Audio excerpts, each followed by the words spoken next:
Ukombozi wa fikra. Ninabarikiwa naposoma ile Warumi 12:1-2, anaeleza kuitoa miili yetu kuwa sadaka dhabihu iliyo hai. Lakini pia anaeleza kwamba tujue ni nini yaliyo mapenzi ya Mungu.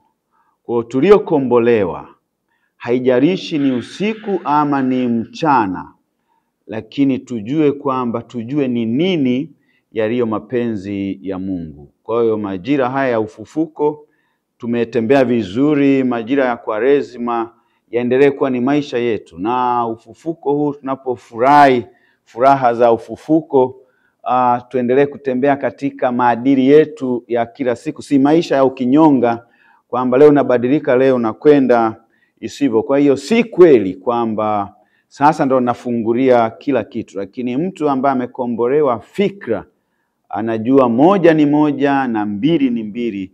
Kwa mimi ni washauri watu katika furaha hii ya ufufuko wa Yesu Kristo ambao ni Pasaka wetu, kwamba tuendelee kutembea katika ukweli. Unaposoma maandiko, hata alipofufuka wengine wakawa naeleza kwamba mseme hajafufuka. Ni kama mtu anapandikizwa maneno ndani ya kinywa chake ambayo si maneno yake, kwamba hajafufuka. Kwa hiyo ni waombe majira haya ya ufufuko tuendelee kutembea katika uhalisia wa tabia yetu ambayo si ya kuigiza.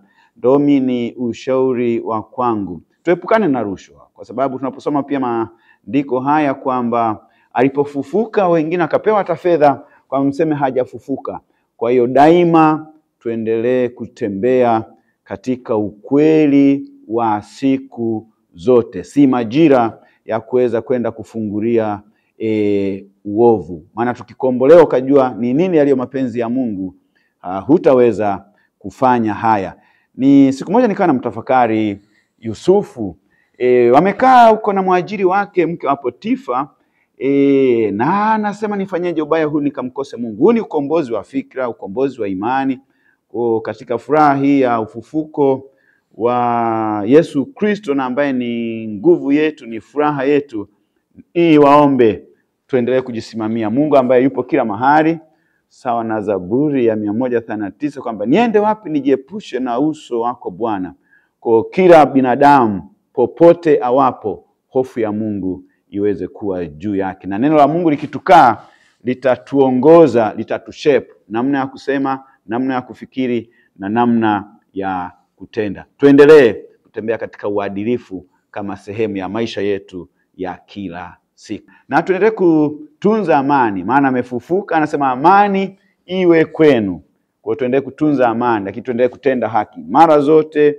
Nisimamapo naendelea kusema hatuwezi kuendelea tu kukaza amani, tunaendelea kukaza haki itendeke ili amani iendelee kuwapo. Kwa kila mmoja tuendelee kuwajibika, tuendelee kutenda haki, tuendelee kujisimamia, na Mungu atupae uhai wa kuendelea kuishi Pasaka. Tumepata mwaka jana 2024 na hii ni 2025.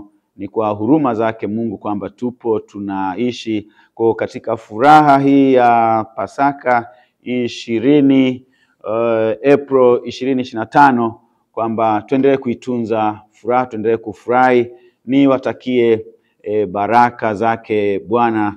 Na huyu Yusufu ambaye hata majira kawahusia ndugu zake kwamba msigombane njiani, nami niwaombe Watanzania wenzangu, waumini, na popote ambapo ujumbe huu unafika, kwamba tuendelee kutunza furaha ya Pasaka ili tusiingie katika mazingira ambayo yatatufanya tuwe katika mazingira furaha inapotea, amani inapotea. Kwa tuendelee kutunza hii furaha ya Pasaka. Nawatakia baraka za Mungu, Mungu aliye amani yetu, na atujalie na kufikia Pasaka nyingine kwa neema yake. Amen.